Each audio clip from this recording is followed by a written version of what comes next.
Bueno, buenas tardes nuevamente.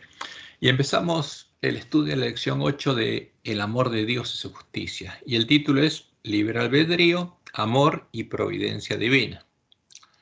Y tenemos que decir algo que es triste, que en nuestras lecciones encontramos alineados falsos conceptos tras falsos conceptos sobre Dios y sobre el Evangelio, y eso se ve agravado en esta lección, que para sostener la tesis que plantó en la lección de la semana pasada, indicando que el mal es el resultado de nuestro mal uso del libre albedrío, en vez de decir que el mal es la creación de Satanás, el padre de la maldad, ahora presenta su antítesis tomada de las iglesias caídas que creen en la predestinación.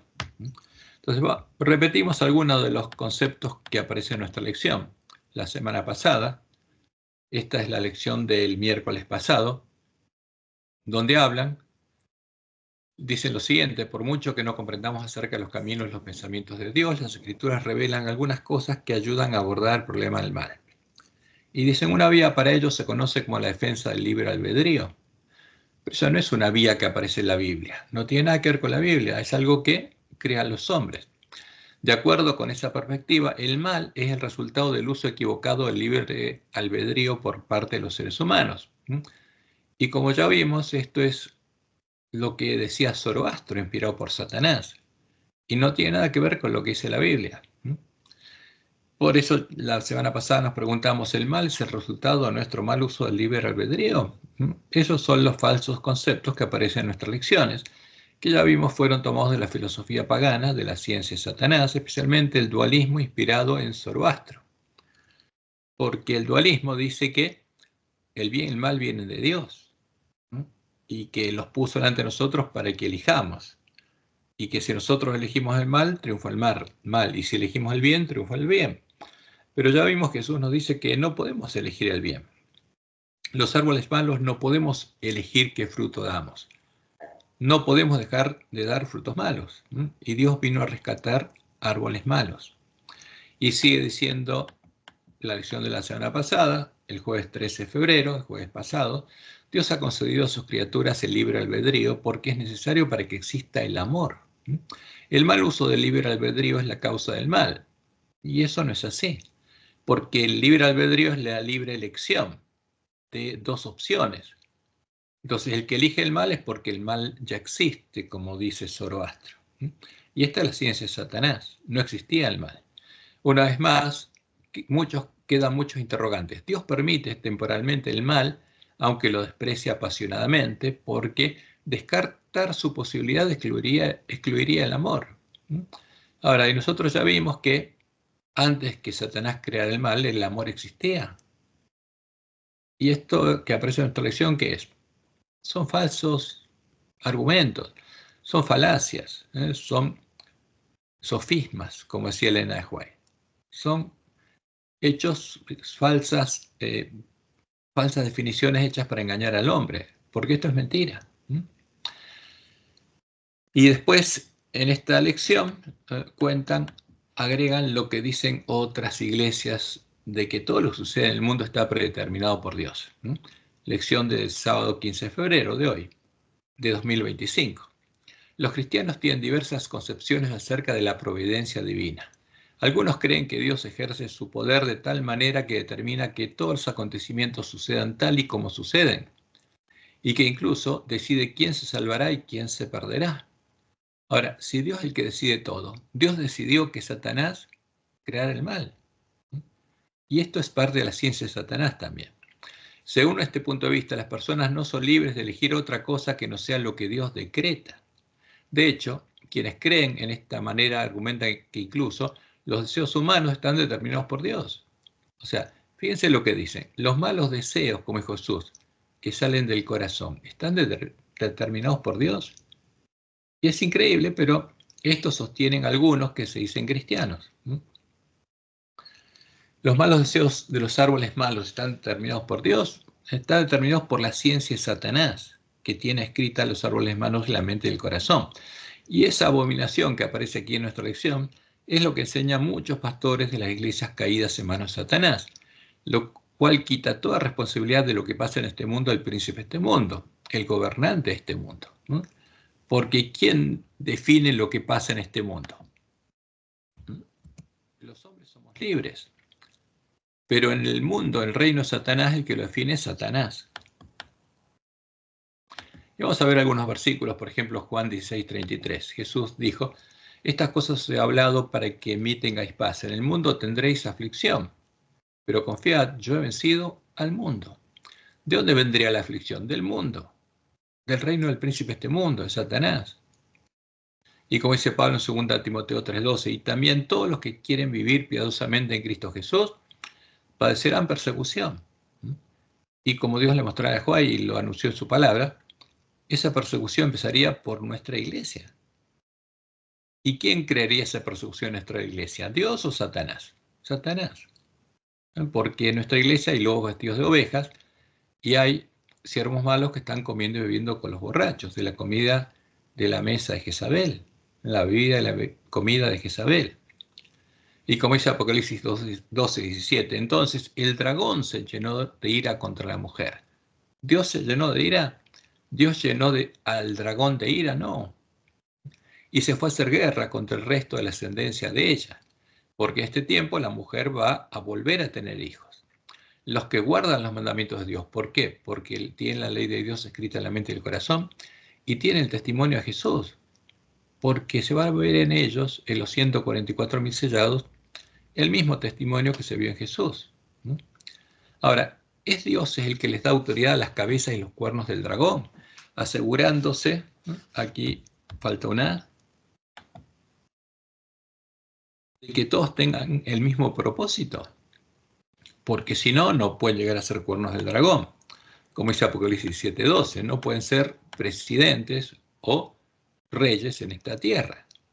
Y los 10 cuernos que has visto son 10 reyes. 10 es un número global, que quiere decir que abarca a todos los reyes de la tierra, a todos los presidentes, a todos los líderes de todos los países, que aún no han recibido reino, pero por una hora recibirán autoridad como reyes juntamente con la bestia. Estos tienen un mismo propósito. Ahora, ¿quién se asegura que tenga ese propósito para llegar a ser un cuerno del dragón? El dragón. ¿Y qué van a hacer todos? Y entregarán su poder y su autoridad a la bestia, ¿no? Los presidentes de todos los países, porque no hay diferencia. Para llegar a ser cuernos del dragón o presidentes o reyes, tienen que tener el mismo propósito. Tienen que adorar al dragón y tienen que estar dispuestos a entregar su poder y su autoridad a la bestia. No hay diferencia entre presidentes. Algunos creen que sí, pero no, la Biblia es clara, no hay diferencia. Para ser cuerno del dragón hay que adorar al dragón y hay que estar dispuesto a hacer la voluntad del dragón. Por eso, para no ser engañados por los lobos vestidos de ovejas, debemos seguir el consejo que Dios nos dio y estudiar la Biblia por nuestra cuenta, como lo hacían los bereanos, para poder ver si lo que se enseña en nuestras lecciones es o no es verdad, para poder comprender correctamente cuál es la verdadera revelación de Dios. Como leemos en Hechos 17:11, donde Pablo habla y dice que los bereanos, y estos eran más nobles que los que estaban en Tesalónica, pues recibieron la palabra con toda solicitud, escudriñando cada día las Escrituras, ¿para qué? Para ver si estas cosas eran así. No le creían a Pablo, le creían a la palabra de Dios. Escuchaban a Pablo y verificaban que en las Escrituras dijera lo mismo. Y si era así, ¿a quién creían? A las Escrituras. Y por eso Pablo dice que eran más nobles que los que estaban en Tesalónica. Y por supuesto, porque escudriñaban las Escrituras. Es como que está hablando que las vírgenes sensatas son más nobles que las insensatas. Porque las sensatas son las que van a arreglar sus lámparas y van a ver si estas cosas son o no son así. Y en Romanos 12:1-2, Pablo dice, así que, hermanos, os ruego por las misericordias de Dios que presentéis vuestros cuerpos en sacrificio vivo, santo, agradable a Dios, que es vuestro culto racional. ¿Qué es lo que a Dios le agrada? El culto racional de un ser racional que Él creó, a su imagen y semejanza. No os conforméis a este siglo, sino transformaos por medio de la renovación de vuestro entendimiento, para que comprobéis, fíjense, qué le agrada a Dios. El culto racional que comprueba cuál es la verdad, cuál sea la buena voluntad de Dios, agradable y perfecta. Y como dice Pablo en Romanos 17, que la fe viene por el oír, y el oír por la palabra de Dios. No venía por oír a Pablo. es por oír a la palabra de Dios. Verificar si lo que decía Pablo es lo que dice la palabra de Dios. Y eso tenemos que hacer nosotros. Y es lo que no hace el ángel de la Odisea. Es lo que no hacen las vírgenes dormidas. Y Elena de White nos dice que el primero y más alto deber de toda criatura racional es el de escudriñar la verdad en las Sagradas Escrituras y luego andar en la luz y exhortar a otros a que sigan su ejemplo. Día tras día deberíamos estudiar diligentemente la Biblia, pesando cada pensamiento y comparando texto con texto. Con la ayuda de Dios debemos formarnos nuestras propias opiniones, ya que tenemos que responder a Dios por nosotros mismos. ¿Cómo? Poniendo línea sobre línea toda la revelación de Dios sobre un tema y comparando texto con texto. Porque la Biblia se explica a sí misma, no necesitamos ninguna explicación de hombres. Vamos entonces a empezar por estos conceptos. Como dice Elena de White, tenemos que tener conceptos claros. Y vamos a empezar por lo que es el libre albedrío y la providencia de Dios. Primero nos enfocaremos en los conceptos asociados a estas palabras. ¿Qué es libre albedrío? Toma esta definición de la Real Academia Española, que es la potestad de obrar por reflexión y elección. ¿Qué significa esto? Es el derecho que tenemos de obrar por reflexión, o sea, razonando, entendiendo qué alternativas hay y eligiendo una. El libre albedrío es la potestad o el derecho de obrar por reflexión, entendiendo racionalmente cuáles son las alternativas que existen y elección, eligiendo libremente entre ellas. Y esto es importante tenerlo en cuenta, porque se nos puede quitar el libre albedrío. ¿Cómo? El libre albedrío no puede ser quitado. Una persona no puede usar su libre albedrío cuando es engañada, cuando no conoce ni entiende ni puede reflexionar sobre cuáles son las alternativas que existen y no puede elegir entre ellas. Y esto es muy importante. Y vamos a ver algunos ejemplos, porque esto es lo que sucedía con el ángel de Sardis, porque la verdad había sido echada por tierra y se le enseñaba la mentira y creía en la mentira. Y lo mismo ocurre con el ángel de la Odisea, que está dormido, delante de él ha sido puesta la comida y la bebida de los borrachos, y no lo sabe, se cree rico, y no conoce cuál es la verdad. Y eso es lo que Jesús le dice. Fíjense, porque este es el mensaje de Jesús a las vírgenes dormidas. Porque tú dices, yo soy rico y me he enriquecido y de ninguna cosa tengo necesidad. Conozco la verdad. Soy adventista del séptimo día. ¿Y qué le dice Jesús? No sabe muchas cosas. Primero, no conoce la profecía, porque no sabe lo que pasaría en la iglesia adventista, y no sabe que eso se cumplió y el resultado del estado de él. Y no sabes, le dice, que tú eres desventurado, miserable, pobre, ciego y desnudo. Tu condición es terrible y no la sabes, te crees rico, te engañaron. Por tanto, le dice, yo te aconsejo que de mí, y no de los que te engañaron y engañan en la Odisea, compres oro refinado en fuego, para que seas rico. Y el oro refinado en fuego es el amor de Dios. Y vestiduras blancas para vestirse. Y que no se descubra la vergüenza de tu desnudez, porque está desnudo el ángel de la Odisea. Y se cree rico. ¿Y por qué está desnudo? Porque no está adorando al Dios verdadero y no está orándole al Dios verdadero, está orándole al ídolo de Babilonia. Y le dice Jesús, y unge tus ojos con lirio para que veas. Abre los ojos y mira y ve. Y dice, sigue diciendo, yo reprendo y castigo a todos los que amo. Sé pues celoso y arrepiéntete. ¿De qué? Como Dios le mostró en el Juan. De las abominaciones que se cometen en la iglesia. O sea, cuando el ángel de la Odisea, cuando las vírgenes dormidas sean despertadas, abren los ojos y vean, las que sean selladas, como dice Elena de White, se van a angustiar y llorar por lo que ven, lo que antes no veían. Y Jesús dice, aquí yo estoy en la puerta y llamo. Si alguno oye mi voz y abre la puerta, entraré a él y cenaré con él y él conmigo. Entonces, si entendemos y conocemos la verdad, podemos abrirle la puerta a Jesús. Si no, se la vamos a abrir ¿a quién? Al falso Jesús, a la vid de Sodoma. Y dice la White, notemos con cuidado este punto. Aquellos que reciben la marca de la verdad, que el Espíritu Santo estampó en ellos, son los que se angustian y lloran. Fíjense, antes se creían ricos, pero se despiertan y ahora ¿qué ven? los que se angustian y lloran por todas las abominaciones que se cometen en la iglesia.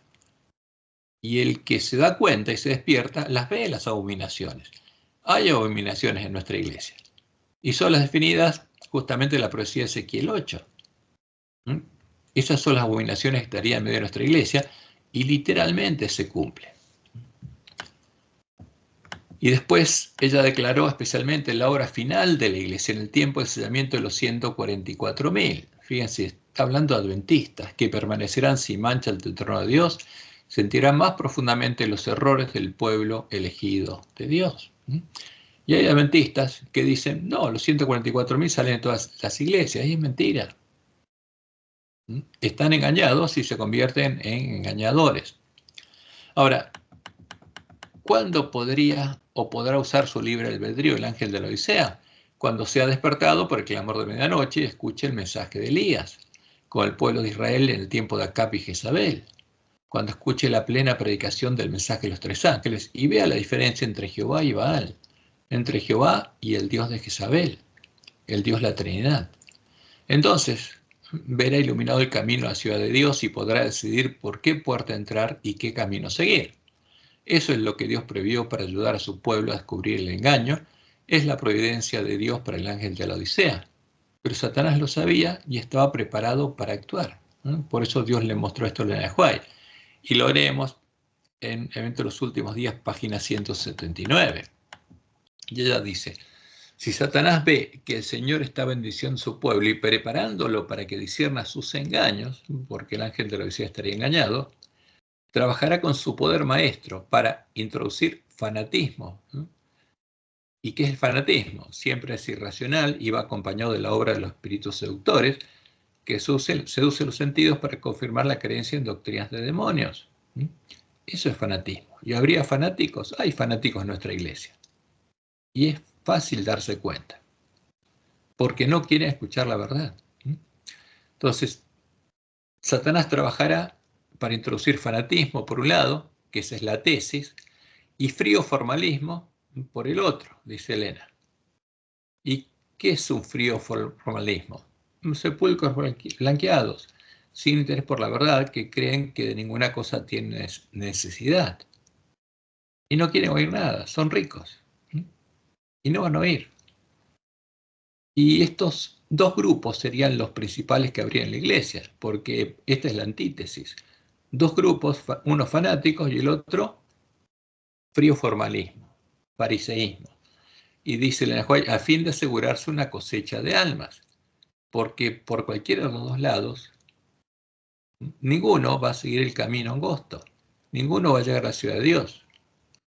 Y por eso Dios le mostró a Elena White que el fanatismo existiría, ¿por qué? Porque habrá espíritus seductores y doctrinas de demonios en medio de la iglesia. Los espíritus seductores son los espíritus de demonios, y las doctrinas de demonios son las que le abren el camino a los demonios. Y estas influencias malignas aumentarán, pero aferrados al comienzo de vuestra confianza y permaneced firmes hasta el fin. Y agrega ella, habrá entre nosotros mercenarios. ¿Quién es un mercenario? Un adventista que actuaría como Balaam. ¿Por qué? Por el sueldo, por la plata, porque por eso actuó Balaam. Y lobos con piel de ovejas, que son siervos de la mujer Jezabel, que tiene una misión, impedir que la iglesia adventista cumpla su misión, que tratarán de persuadir al rebaño de Dios a que ofrezca sacrificios a otros dioses antes que a Dios. ¿Quiénes? No solo los lobos, también los mercenarios, que son ministros adventistas que conocen la verdad, empiezan a conocer la verdad, pero que se decían por qué. Por seguir comiendo de la mesa de Acab y Jezabel. Ese es el tema. Y es una decisión consciente, por eso se hace en habitación de demonios. Y Jesús nos dice claramente, entrad por la puerta estrecha, porque ancha es la puerta, y espacioso el camino que lleva a la perdición. ¿Y quién es la puerta? Jesús. ¿Y la puerta ancha quién es? El falso Jesús, la vid de Sodoma. Y muchos son los que entran por ella, y Jesús nos advirtió, muchos adventistas van a entrar por la puerta ancha, ¿dónde? La sinagoga de Satanás. Porque estrecha es la puerta y angosto el camino que lleva a la vida, y pocos son los que la hallan. ¿Quiénes la van a encontrar? Los que arreglen sus lámparas. los que hagan como el pueblo de la iglesia de Berea, o los judíos de Berea. Y nos sigue diciendo Jesús, guardaos de los falsos profetas que vienen a vosotros con vestidos de ovejas, vestidos de adventistas del séptimo día, pero por dentro son lobos rapaces. ¿A qué vienen? Vienen a hacernos entrar por la puerta ancha de la sinagoga de Satanás. ¿Y cuántos van a entrar? Muchos. Y esos muchos, ¿qué van a decir cuando Jesús venga? Muchos. Los muchos que habrán entrado por la puerta ancha y habrán sido seducidos por los espíritus de demonios, me dirán en aquel día, Señor, Señor, ¿no profetizamos en tu nombre? Nos dijiste lo que iba a pasar y pasó. Y en tu nombre echamos fuera demonios. Y en tu nombre hicimos muchos milagros. Y lo hicieron, sí. Como Dios le mostró a Juan, lo habrán hecho con el poder de Satanás. Y entonces, dice Jesús, le declararé, nunca os conocí, apartados de mí, hacedores de maldad, hijos del padre de maldad. Y es terrible, pero la advertencia es clara. Muchos van a entrar por la puerta ancha. ¿Y para qué lo dijo Jesús? Para que nosotros lo sepamos. Y el que tenga hambre y sed de justicia, busca y encuentre la puerta estrecha, y solo entre por ella. Y Dios le mostró a Juan de dónde vendrían estos milagros. Evento de los últimos días, página 170. Pronto ocurrirán escenas maravillosas con las cuales Satanás estará estrechamente relacionado. La palabra de Dios declara que Satanás obrará milagros. ¿Dónde? En nuestra iglesia. Estas obras de curación aparente pondrán a prueba ¿a quién? A los adventistas. La próxima cita, dice Elena, algunos adventistas del séptimo día serán tentados a recibir estas cosas portentosas como si procederían de Dios. Los enfermos harán ante nosotros, ocurrirán milagros ante nuestros ojos. ¿Para qué? Para seducir nuestros sentidos. Y agrega ella, si aquellos por medio de quienes se realizan curaciones están dispuestos, en vista de estas manifestaciones, a excusar su descuido de la ley de Dios y prosiguen desobedeciendo, prosiguen adorando ¿a quién? A la imagen de la bestia, aunque tengan poder en todo sentido, tal cosa no significa que posean el gran poder de Dios, por el contrario, es el poder obrador de milagros del gran engañador. Y Dios fue muy claro al advertirnos esto. En nuestra iglesia habría espíritus seductores y Satanás y los demonios actuarían y harían milagros. Y por eso Jesús nos advirtió también en Apocalipsis lo que pasaría. Dice, yo conozco tus obras, he aquí he puesto delante de ti una puerta abierta, que es la puerta estrecha del templo de Jehová. No es la puerta de la sinagoga de Satanás, la cual nadie puede cerrar, porque aunque tienes pocas fuerzas, has guardado mi palabra y no has negado mi nombre. Y agrega, he aquí yo entrego de la sinagoga de Satanás a los que se dicen ser judíos y no lo son, sino que mienten. ¿Y quién es parte de la sinagoga de Satanás? Los que entraron por la puerta ancha. He aquí, yo haré que vengan y se postren a tus pies y reconozcan que yo te he amado. Y eso es lo que Dios le mostró a Juan que ocurrirá en el tiempo de la sexta plaga. Cuando todos los impíos adventistas se den cuenta de lo que pasó y le den su castigo a los ministros que los engañaron. Y en Primeros Escritos, página 50, podemos ver lo que Elena de White suplicó cuando se dio cuenta que estaba por llegar el tiempo de angustia. Clamé a Dios para suplicarle que perdonara a su pueblo, entre el cual había algunos desfallecidos y moribundos, pues vi que llegaban rápidamente los juicios del Todopoderoso, y rogué al ángel que hablara en su propio idioma, lenguaje a la gente, ¿no? O sea, que un ángel se manifestara y nos hablara. Pero él respondió, todos los truenos y relámpagos del Sinaí no conmoverían a los que no quieren ser conmovidos por las evidentes verdades de la palabra de Dios. ¿Por qué? Porque cuando los adventistas escucháramos el mensaje de Elías, ¿qué escucharíamos? Las evidentes verdades de la palabra de Dios. Y el que no quiere ser conmovido por la palabra de Dios, dice el ángel, ni tampoco los despertaría el mensaje de un ángel. O sea, no hay otra cosa aparte de la palabra de Dios, porque la verdadera fe viene por oír la palabra de Dios. Y tenemos que estudiarla racionalmente, como verdaderos verianos. Y la última cita que ponemos aquí, dice Elena, la Biblia nunca será reemplazada por manifestaciones milagrosas. Cuidado con creer en milagros, porque Satanás lo va a hacer. Hay que estudiar la verdad y hay que buscarla como un tesoro escondido.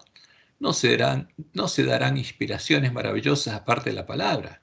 O sea, del lado de Dios no, pero del lado de Satanás sí. No se darán inspiraciones maravillosas aparte de la palabra, ni aquellas tomarán el lugar de esta. Aferraos a la palabra y recibid la palabra injertada, la cual hará a los hombres sabios para la salvación. Como dijo Jesús, no solo el pan vivirá el hombre, sino de toda palabra que sale de la boca de Jehová. Y hay adventistas que no quieren oír la palabra de Jehová. Y no van a ser salvos por elección propia, porque es una decisión propia.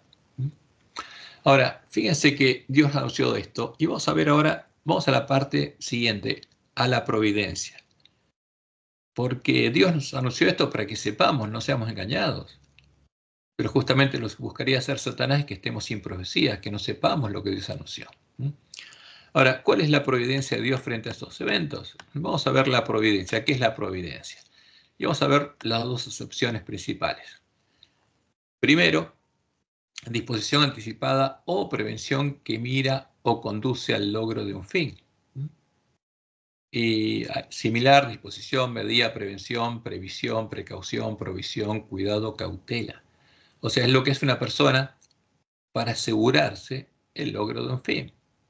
Y segundo, dice, disposición que se toma en un lance sucedido para componerlo o remediar el daño que pueda resultar. O sea, una palabra similar es remedio, arreglo, solución, resolución de un problema. Eso es providencia. Y por eso la palabra de Dios tiene dos aspectos. Primero, es la previsión que Dios hizo ante la posible caída del hombre, por la cual el plan de redención fue definido antes de la creación del mundo. Y es el anuncio anticipado de todos los acontecimientos que sucederían en medio de su pueblo, para que sabiéndolo, ninguno de nosotros sea engañado. Esa es la previsión, es lo que Dios hace antes. ¿Y qué hace después? Es lo que Dios hizo y hace después de la caída del hombre para salvarlo, incluyendo lo que haría en el tiempo de la última generación, para salvar a las vírgenes dormidas y a el pueblo que se encuentra cautivo en medio de la Gran Babilonia. Porque ese es el plan de redención. Y Dios anunció lo que haría por nosotros y después por el pueblo que se encuentra en medio de la Gran Babilonia. Y hay un nuevo término que se usa en la traducción de nuestras Biblias y es predestinación. Término que en algunos casos da lugar a interpretaciones equivocadas, como el concepto católico y calvinista, que es reflejado por la Real Academia Española como una de las acepciones del término. Entonces, fíjense cómo define la Real Academia Española la predeterminación, que viene del latín praedestinatio. Primera acepción, destinación anterior de algo, ¿no? O sea, sinónimo, destino, hado, sino, fatalidad. O sea, ya está definido lo que va a pasar. Y segundo, y este es un concepto católico, ordenación de la voluntad divina con que desde la eternidad tiene elegidos a quienes por medio de la gracia han de lograr la gloria. Fíjense, Dios tiene elegidos a quien se va a salvar y quienes se van a perder. Eso lo eligió Dios. Y es terrible esto. Es lo que enseña Roma y es lo que enseñaba Calvino, que supuestamente era un protestante. Este es uno de los temas que debemos aclarar usando la revelación de Dios y su palabra para poder mostrarle a nuestros hermanos que están en medio de las iglesias caídas que están siendo engañados, porque es mentira esto.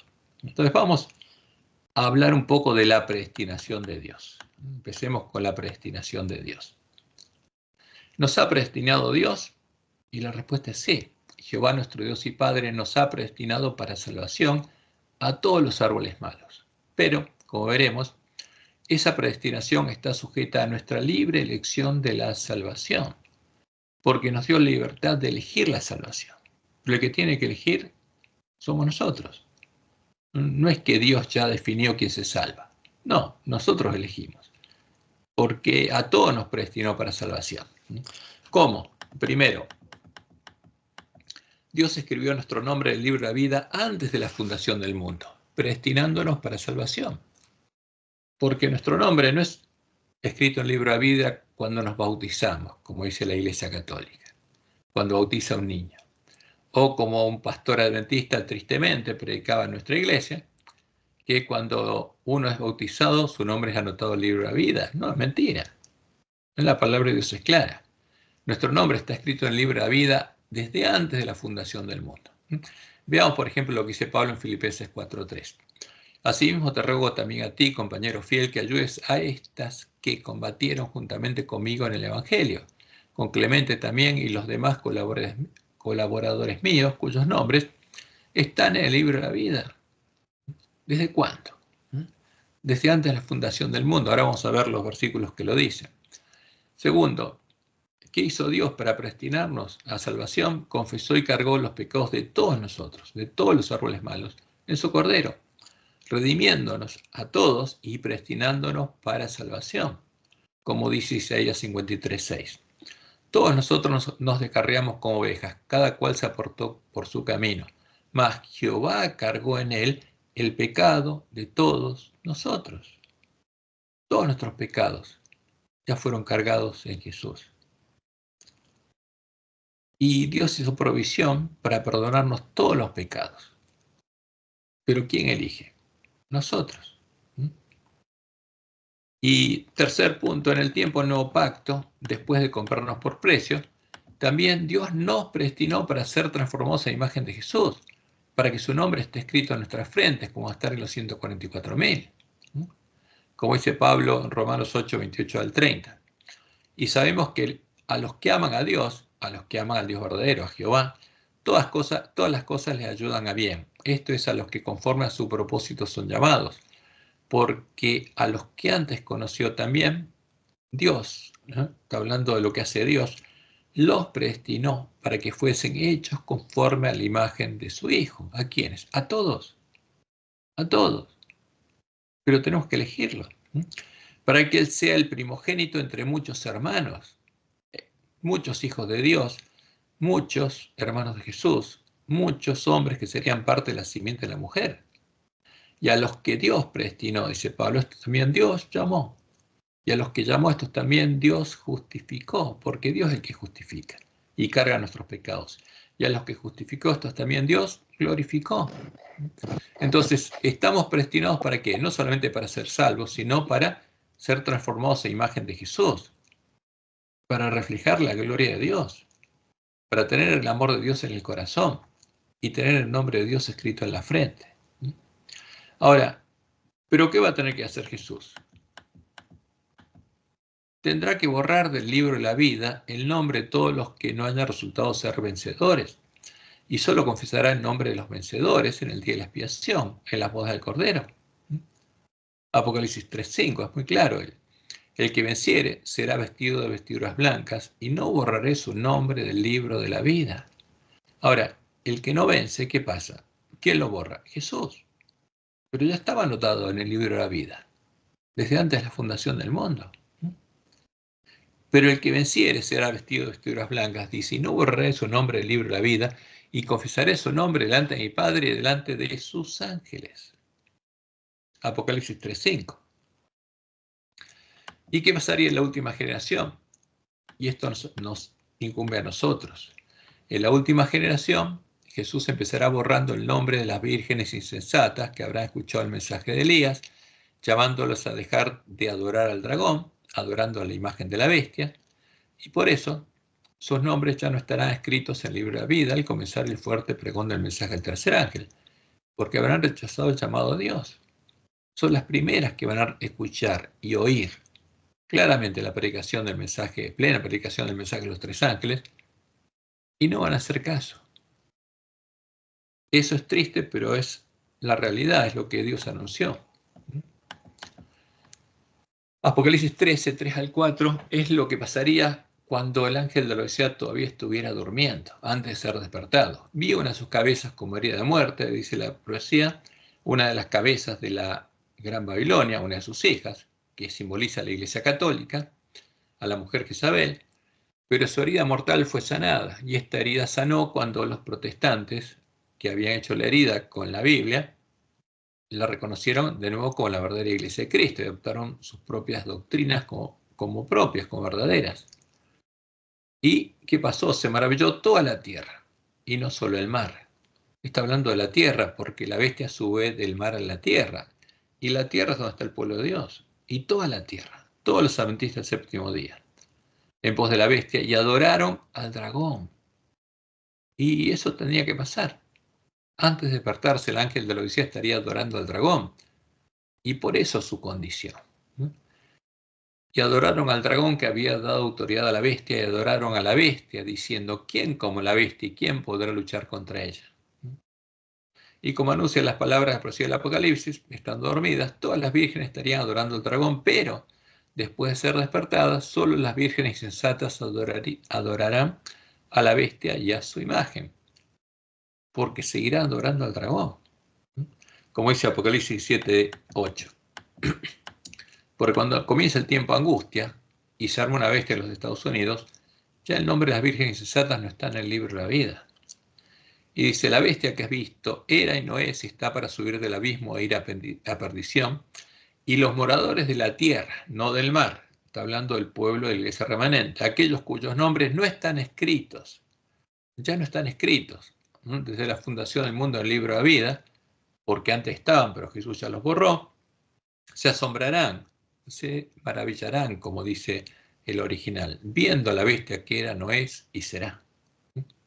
Y Apocalipsis 13:8 dice, y la adoraron a la bestia, a su imagen, todos los moradores de la tierra, cuyos nombres no estaban escritos en el libro de la vida del Cordero, que fue inmolado desde el principio del mundo.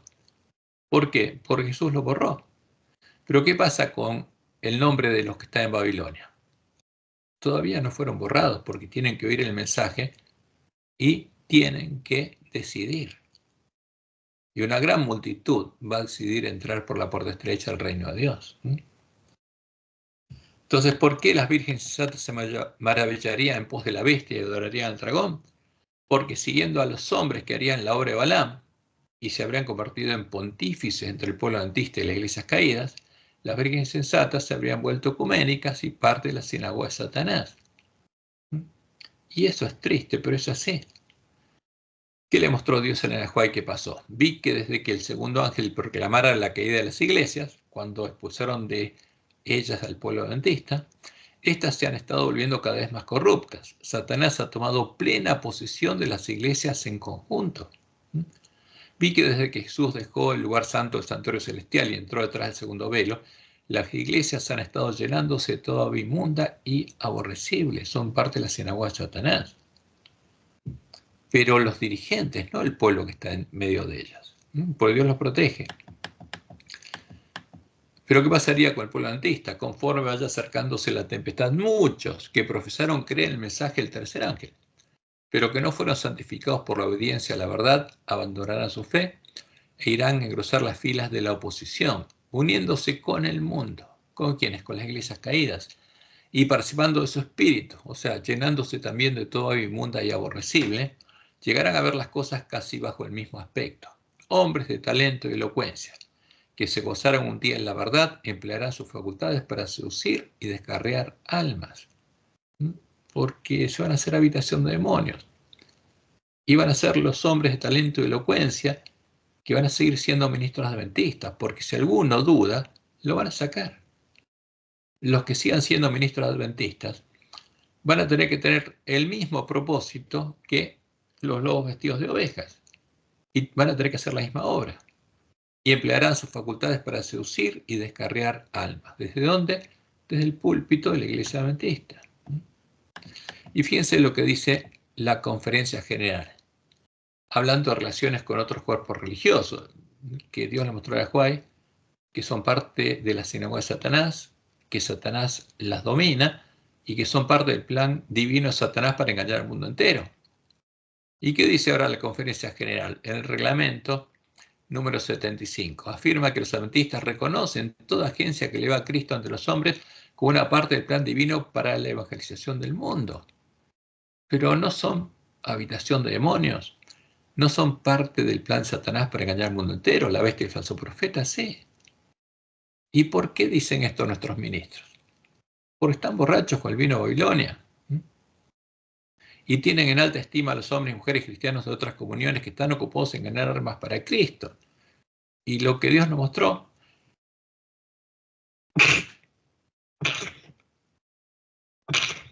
disculpen, es que la bestia y el falso profeta trabajan para engañar al mundo entero.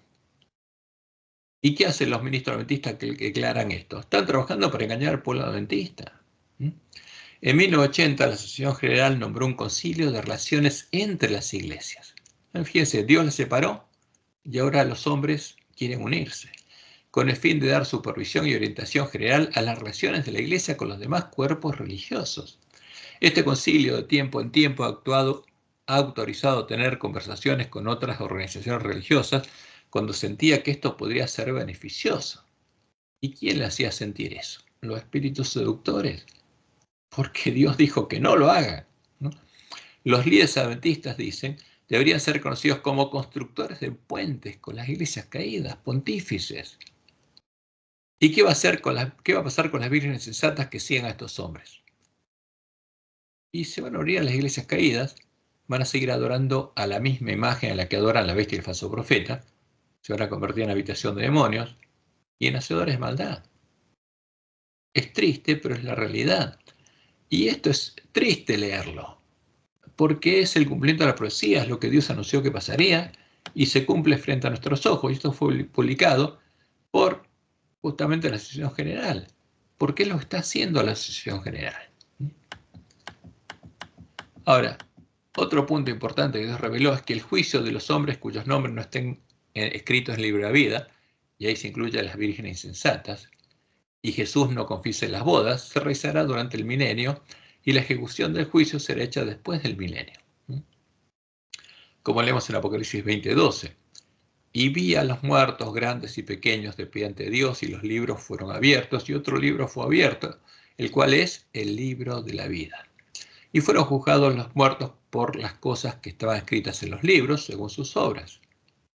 Y Apocalipsis 20:15 dice, y el que no se halló inscrito en el libro de la vida, fue lanzado al lago de fuego. ¿Y quién borró ese nombre? Jesús. Porque él sabe quién lo siguió a él y quién se convirtió en un hacedor de maldad. Y como veremos en nuestro estudio, las obras de los árboles malos que se juzgan son únicamente los hechos que nos muestran si aceptaron o no aceptaron la salvación, ya que todos pecamos y estamos destituidos de la gloria de Dios, siendo justificados gratuitamente por la gracia de Dios.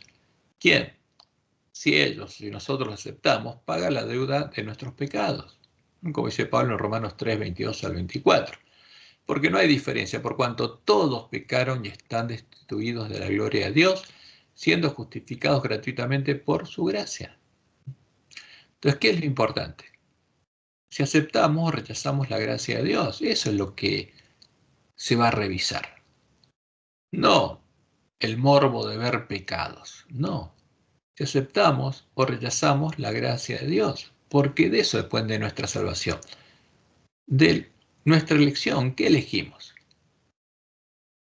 ¿Aceptamos el regalo de Dios o lo rechazamos? De eso depende nuestra salvación. Y para hacerlo necesitamos usar nuestro libre albedrío.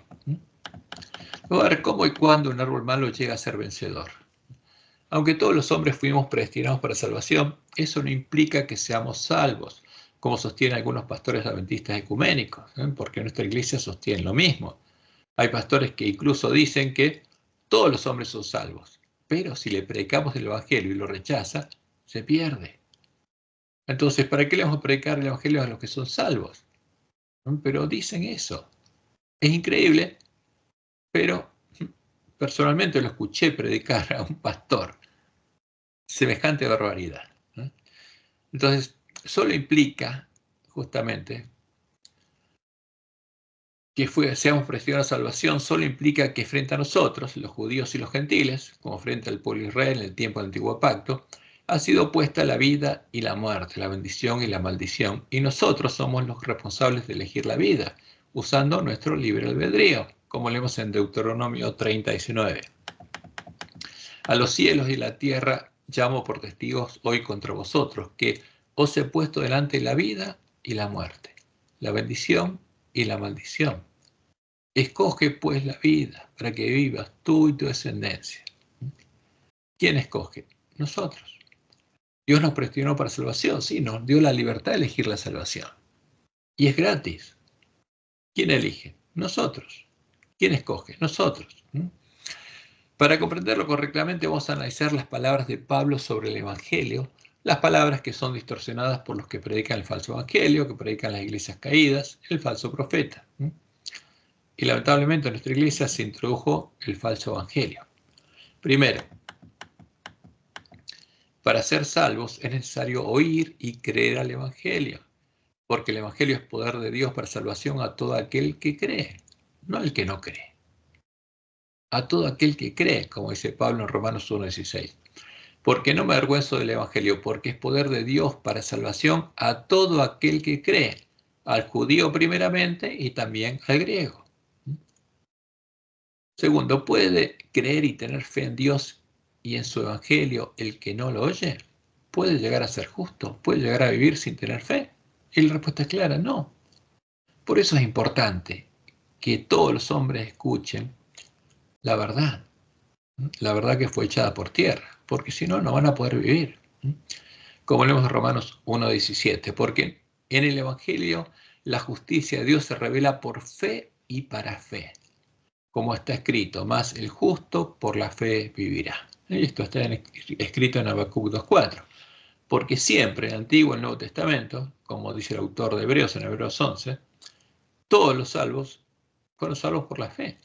Y aquí que aquel cuya alma no es recta se enorgullece, mas el justo por su fe vivirá.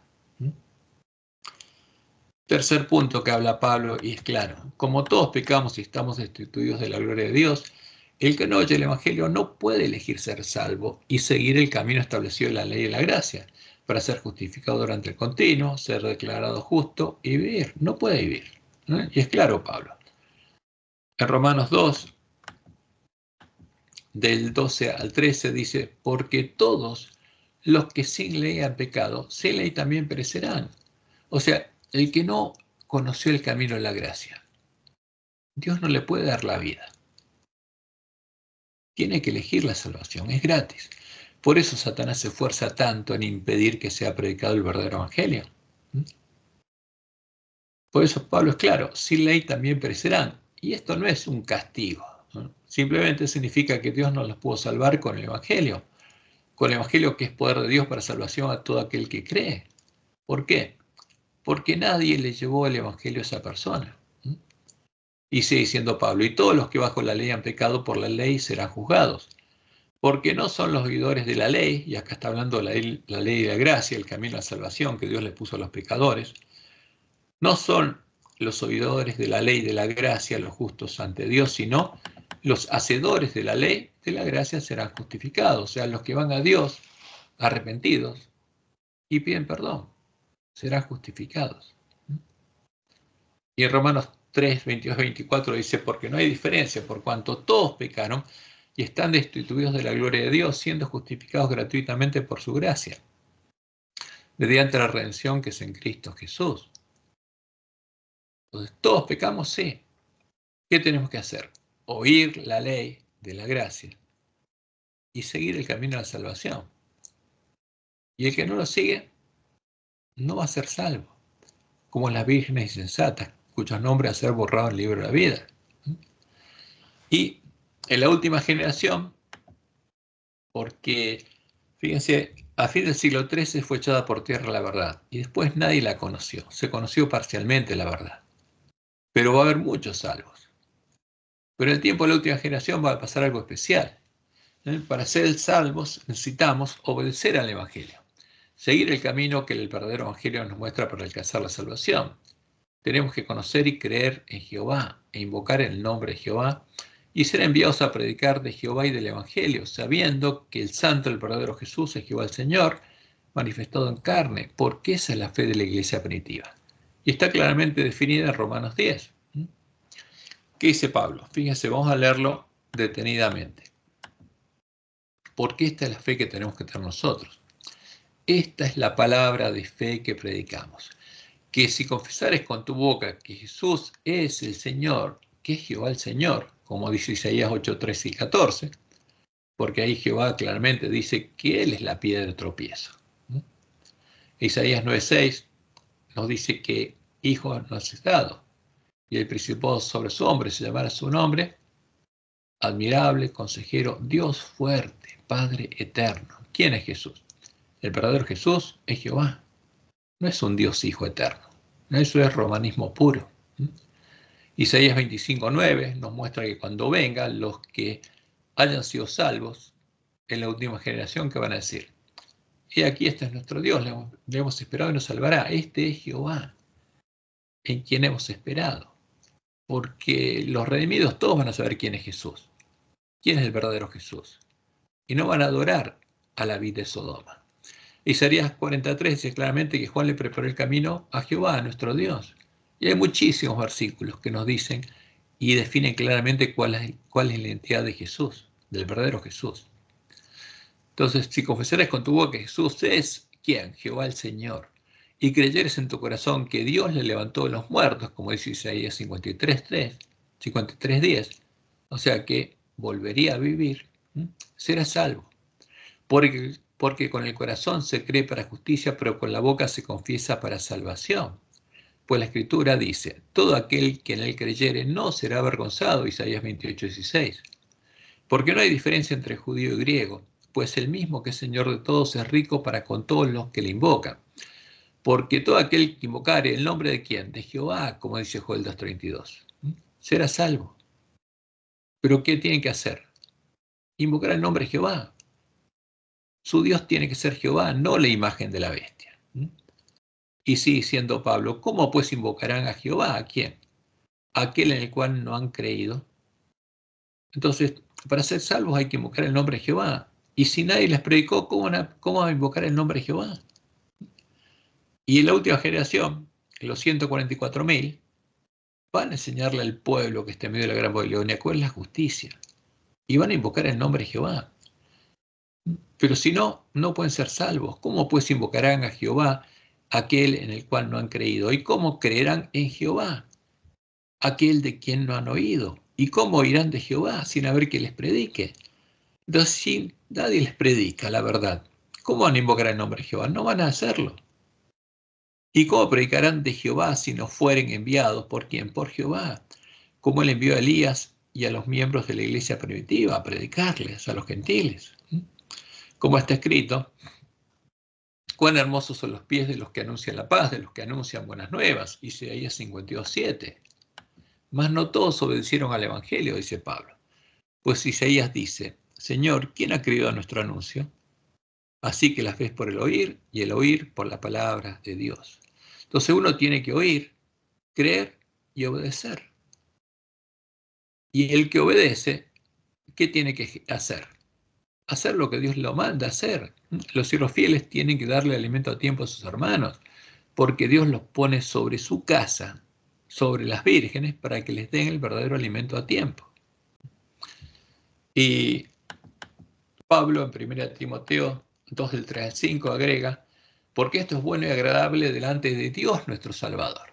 Porque Pablo es claro, hay un solo Dios, y ese Dios es nuestro Salvador, el Dios fuerte, el Padre eterno, el cual quiere que todos los hombres sean salvos y vengan al conocimiento de la verdad. ¿Y cuál es la verdad? Que hay un solo Dios. ¿Quién? Jehová, Yahvé, nuestro Dios y Padre. Y un solo mediador entre Dios y los hombres, Jesucristo hombre. ¿Y quién es Jesucristo hombre? Como dice en 1 Timoteo 3:16. Es Dios, es Jehová manifestado en carne.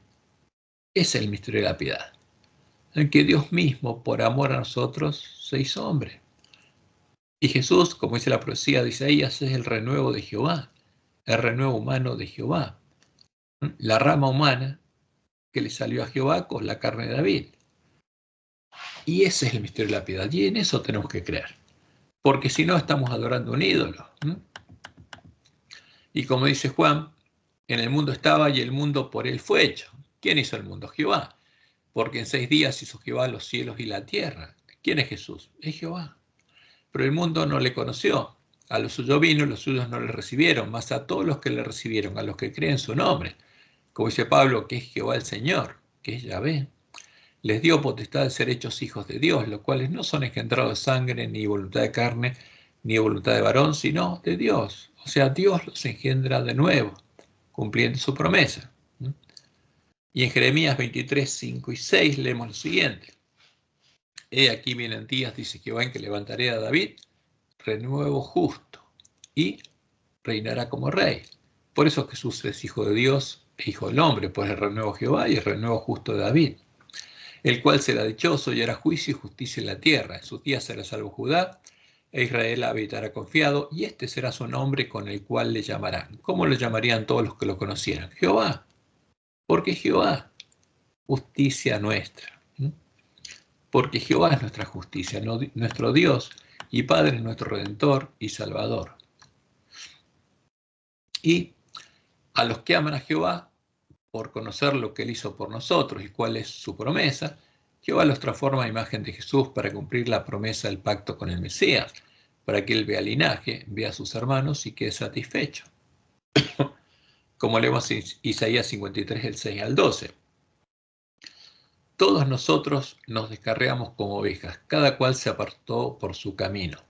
Mas Jehová cargó en él el pecado de todos nosotros y nos predestinó para salvación. Cuando haya puesto su vida en expiación por el pecado, ¿qué va a pasar? Verá el linaje, verá a sus hermanos, la simiente de la mujer, vivirá por largos días, y la voluntad de Jehová será en su mano prosperada. Verá el fruto de la aflicción de su alma y quedará satisfecho. Por su conocimiento justificará a mi siervo justo a muchos y llevará las iniquidades de ellos. Por tanto, yo le daré parte con los grandes y con los fuertes repartirá despojos, por cuanto derramó su vida hasta la muerte y fue con todo con los pecadores, habiendo él llevado el pecado de muchos y orado por los transgresores. Y esa promesa también está reflejada en Isaías 8, 16 al 18, donde el Mesías, simbólicamente, le pide a su padre, ate el testimonio, sella la ley entre mis discípulos. ¿Dónde? En la mente y el corazón de mis discípulos. Ese es el sellamiento. Esperaré pues a Jehová, el cual escondió su rostro en la casa de Jacob, y en él confiaré. Como dice el autor de Hebreos en Hebreos 2, yo confiaré en él. El Mesías decía, yo confiaré en quién, en Jehová. Y agrega, he aquí, yo y los hijos que me dio Jehová, yo y mis hermanos, la simiente de la mujer, somos por señales y presagios en Israel, de parte de Jehová los ejércitos que mora en el monte de Sión. Por eso Jesús decía, entre tanto que estoy en el mundo, luz soy del mundo. Y después, cuando no estuviera en el mundo, ¿qué iluminaría el mundo? Cuando Jesús dejara este mundo, sus discípulos, sus hermanos e hijos de Dios, serían la sal de la tierra y la luz del mundo. Y lo mismo pasaría en el tiempo de la última generación. Por eso Jesús dijo en el Sermón del Monte, vosotros sois la sal de la tierra. Pero si la sal se desvaneciere, ¿con qué será salada? No sirve más para nada, sino para ser echada fuera y hollada por los hombres.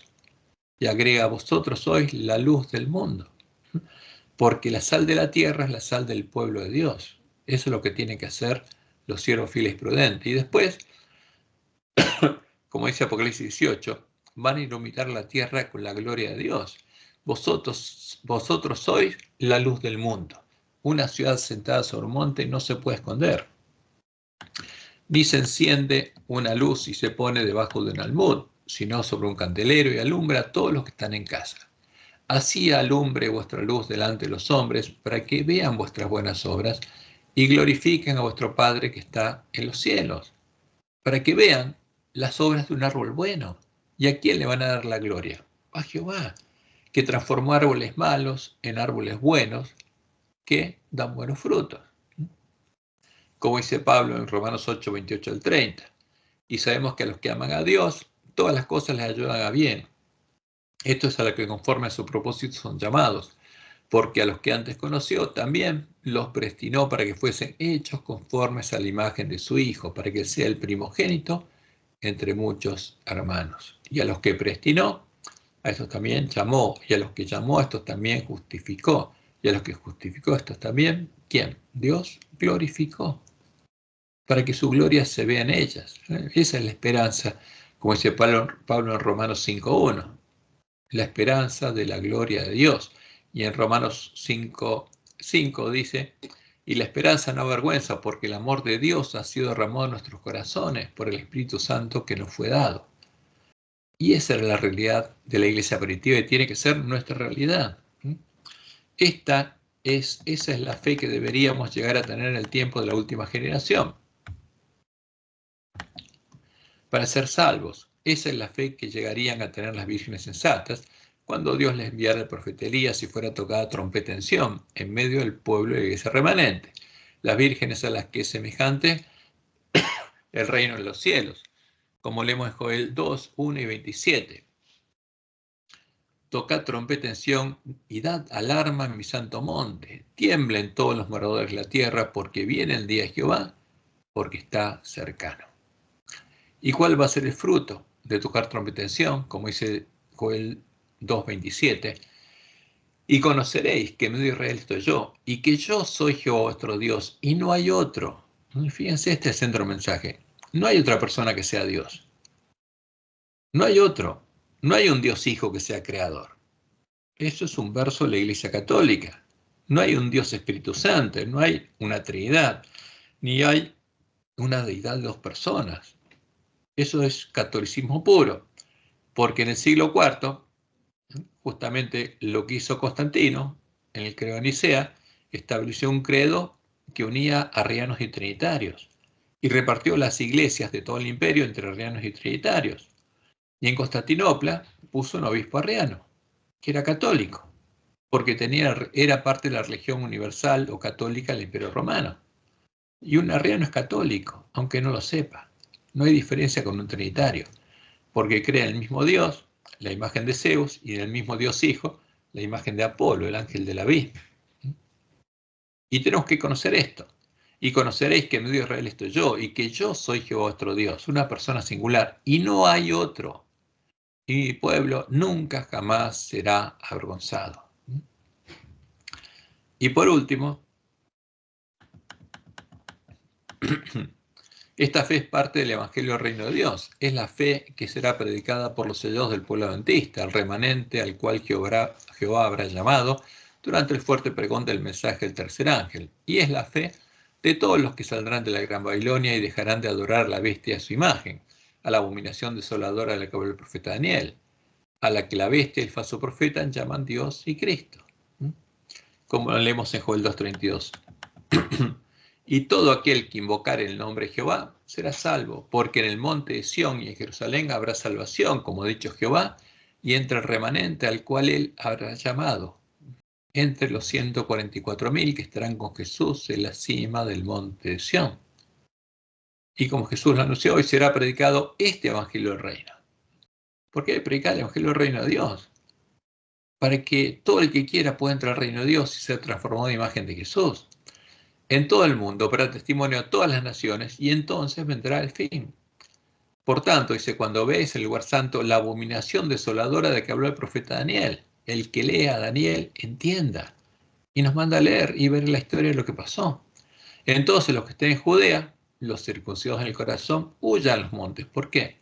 Llegó el fin. Y nadie más puede ser salvo. Y terminó la obra de preparar el camino a la segunda venida de Jesús. Y agrega Jesús, entonces algunos dijeren, mirad, aquí está el Cristo, mirad, allí está, no lo creáis. Porque ¿cómo identificó Jesús que llamarían a la abominación asoladora? Cristo. Pero ese Cristo, ¿quién es? Es Satanás.